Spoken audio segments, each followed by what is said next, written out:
That they would, of course, all be funded in the main by his sponsorship. Obviously, at that point, things were getting a little bit out of hand, and he must have, at that point, been trying to figure out how he was going to pull it off. Brian had told probably one too many lies to Amal. He then had to find a way of making that happen. I think this goes to the development of his fantasy life, and what is interesting about him is it seems to be a pretty rapid escalation in terms of his fantasies. He's getting more and more detached from the reality of his life and true situation, and so that within a relatively short time he's into a situation where he's going to do anything he can to avoid detection, people finding out what he's doing, but of course his parents see through it very easily because he's totally dependent on them.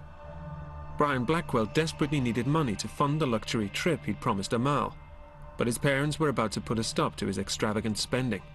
On Sunday, July the 25th, 2004, things were about to come to a head between Brian and his parents. It began with a trip Brian and his father made to the tennis club that afternoon. The number of witnesses who were present that Sunday afternoon, those witnesses are probably the last persons ever to see Brian Blackwell Sr. alive again. Records demonstrate that sometime after 11 o'clock on that Sunday morning, he booked 2 tickets from Manchester to New York, to JFK Airport. Those tickets were for himself and Amal. They were particularly expensive tickets. I think they were business class. Certainly the cost of those was between £4,000 and £5,000, a sum of money that Brian Blackwell simply did not have access to, but a sum of money that could easily be met on his father's credit card. And in fact, that was how those flights were paid for. His parents find out about it, and they find out that Brian's promised this holiday to Amal and put the foot down and say that he's not going to go. Now, this is a great challenge to Brian, because up until this point, everything that Brian's been able to say to Amal, he's been able to deliver on. He said, "I'll buy you a car," and he bought her a car. It arrived on the doorstep. He said he'd buy Amal a diamond ring, and she got a ring even though it wasn't diamond. So all the fantasies that Brian had lived out up until this point hadn't been challenged. When we're left in a situation where his parents challenge his authority or his ability to go to America, how's he going to get out of the situation? There's a great loss of face or a loss of self-esteem. He's embarrassed. It's very difficult to be accurate as to precisely what took place that fateful early evening, because the only person still alive who can tell us what happened is Brian Blackwell, and he is such a practiced liar and deceiver that very little store can be set by what he said. I suspect probably what must have happened is that he reached the point of no return with his parents. They were on to his spending. They'd clearly been roused in the past about his spending, and Brian must have been pushed into a corner in his own mind, and at that stage matters took the most dreadful turn. Thereafter, it's obvious that there was a row between Brian and his parents. Brian Blackwell hit his 71-year-old father over the head with a claw hammer and stabbed him 30 times with a 10-inch carving knife. He then knocked his 61-year-old mother unconscious with the hammer before stabbing her in the head and chest around 20 times.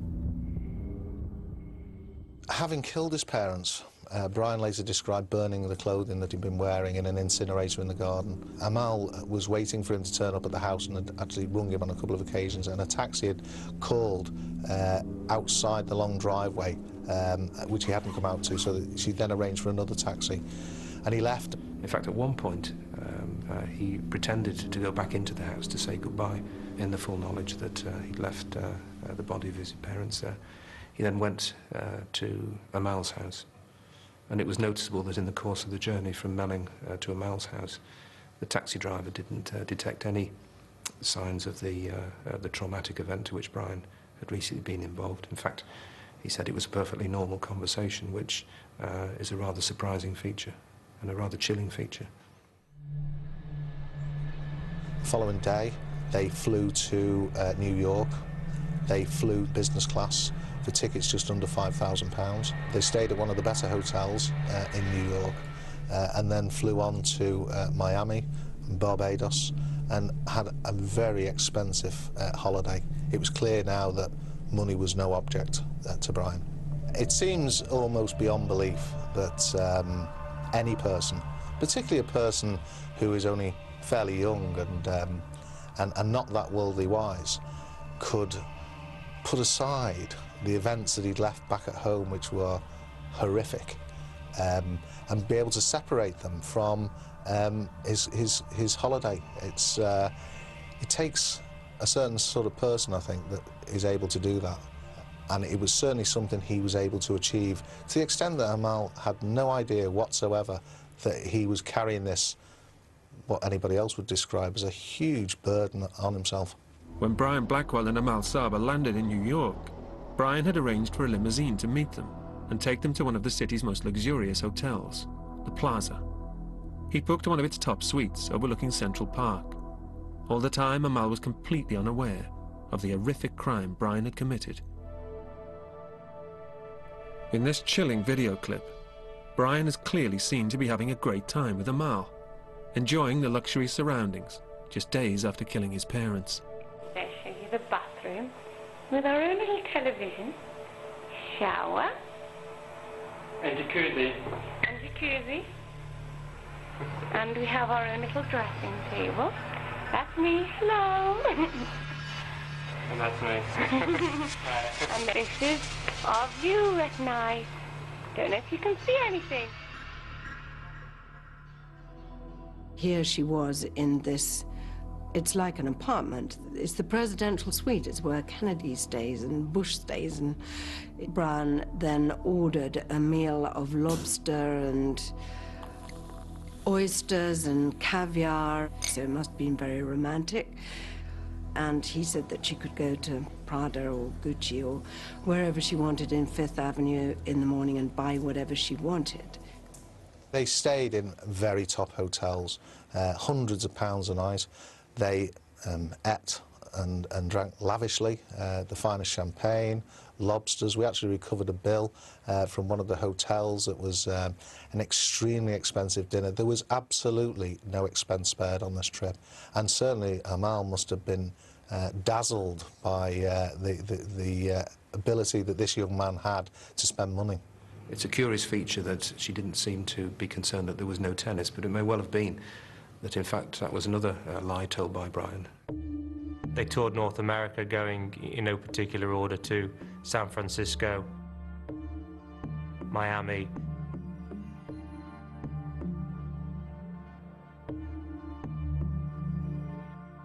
and to Barbados. The pretext of the trip, of course, was that Brian would be playing a tennis tournament in Miami, but he had to tell Amal that he couldn't play because the weather didn't suit it, and that's why the tournament was cancelled. They enjoyed a very, very good lifestyle, a lifestyle no doubt in keeping with the vision that Brian had of himself as an international tennis player. At no stage did Amal have any clue that there was anything wrong with Brian's parents. On occasions, he pretended to get in touch with his parents. We've been able to recover the photographs that they took of the trip, and viewing those photographs, they're happy, they're smiling in all the various locations, and freed from perhaps the constraints of his parents. He made full use of it, he made full use of the cards, and he spent a vast amount of money in the course of those 2 weeks or so. She said that there was never at any point any sense that he was under stress, distressed, nervous, anxious. So they had a whistle-stop tour of the high spots of America with no indication whatsoever of what he'd left behind, of the horror that he'd left behind. Teenager Brian Blackwell has just enjoyed a £30,000 holiday of a lifetime to America with girlfriend Amal Saba. He'd used his dead parents' credit cards to pay for the trip, after killing them and leaving their bodies to rot at their home in Melling, Liverpool. With his unsuspecting girlfriend, Brian returns to the scene of the killings. When Brian came back from America, he went straight back to his home. I personally think at this point he expected to see police activity around the house. They were met by a neighbour who expressed some surprise that they didn't know Mr. and Mrs. Blackwell had gone to Spain. At that stage, it presented Brian with another opportunity to lie his way out of difficulty. I went in that particular morning to pick the letters up, and I noticed his girlfriend was in front of the bungalow, and there was luggage on the floor. And I was amazed. I thought, oh, well, perhaps they've all come back. And I said, is Brian's mother and father back? And she said, we haven't been with them. She said, we've been separate. We've been to New York and they've gone to Spain. And then she shouted to Brian. He said, there's a neighbour here. Then he came back. He came from the side of the bungalow and he said, oh, hello, Gordon, you know. And I said, oh, hello, Brian. He said, I've just come to pick your letters up. He said, oh. And I mentioned their mother and father, and he said they hadn't come back. And he couldn't get in the bungalow, he said, because he hadn't got a key. He recovered the car from a garage, and he was invited to stay with Amal, which of course would have been fitted in, I think, with what he hoped she would ask him to do. Brian did keep going back to the house, and sometimes he went with her, and she recalls him playing tennis against the back wall. She recalls him going into his father's stash of wine to bring some out to give to her mother as a thank you for having him. And he was behaving in basically a completely ordinary way. Later on, what we did find, and quite unbelievably, was that Brian, in actual fact, had gone back and gone into the house himself. This was several weeks now after the bodies had been left there, and there was a great deal of decomposition of the bodies, and it was a fairly horrific scene. But Brian had gone back to the house and recovered certain photographs that he wanted, and also some posts that he felt that he would need. So he'd actually been into the house while the bodies were there in a very poor state. He ignored their presence. He was unable to look at either his mum and dad, and he took some family mementos together with the hammer which had been used to strike his father, which peculiarly he kept. Brian Blackwell carried on as if nothing had happened. On August the 19th, 2004, more than 3 weeks after the killings, he picked up his long-awaited exam results. On A-level day, when Brian came in to pick up his A-levels, he was very much like many of the other students who were there on that day. Seemed to be happy and excited by the results that he'd received. He'd achieved straight A grades, so obviously he was going on to where he hoped to go to. And when I spoke to him, he seemed to be normally happy, rather like the rest of the students on the day. Indeed, rather cruelly, when the day came for him to receive his A-level results, he complained that his parents had in some way let him down by not being there for when the results came. And of course only Brian knew that his parents were in no position to join in his success on that day. Brian had a problem because he knew that the bodies of his parents still lay in the house undetected, and the longer that went on, the greater the problem was going to be. And at one stage he actually went into Kirby, which is quite close to his parents' property, and he approached 2 young men, offered them money to burn the house down. Again, he must have thought in his own mind that that was a perfectly proper thing to do. It was a way of getting rid of the problem. But so arrogant was he that he never gave any thought to the rather curious figure he would cut on the streets of Kirby. He stood out straight away from the way he was dressed, the way he spoke, as not being a local. And in fact, the 2 lads that he spoke to, one of them thought he was an undercover police officer. He told them that he wanted a house burnt down. He told them that the house belonged to a drug dealer, and he'd had difficulties with the drug dealer, and he wanted revenge. At no stage did either of those 2 lads believe there was any truth whatsoever in the deal that Brian was putting to them. Thinking the Blackwells were on holiday at their villa in Spain, neighbour Pete Boyle became concerned at the build-up of mail in the front porch, which had been left open. He decided to go to his neighbour's house and post the mail through the letterbox. And it was only then when I picked up the mail and I lifted the flap up, which was obviously an airtight flap, and the smell came out. And it was when I stepped back and I looked at the door, and it was strange really, because we hadn't neither my daughter or I We hadn't noticed it when we were walking up,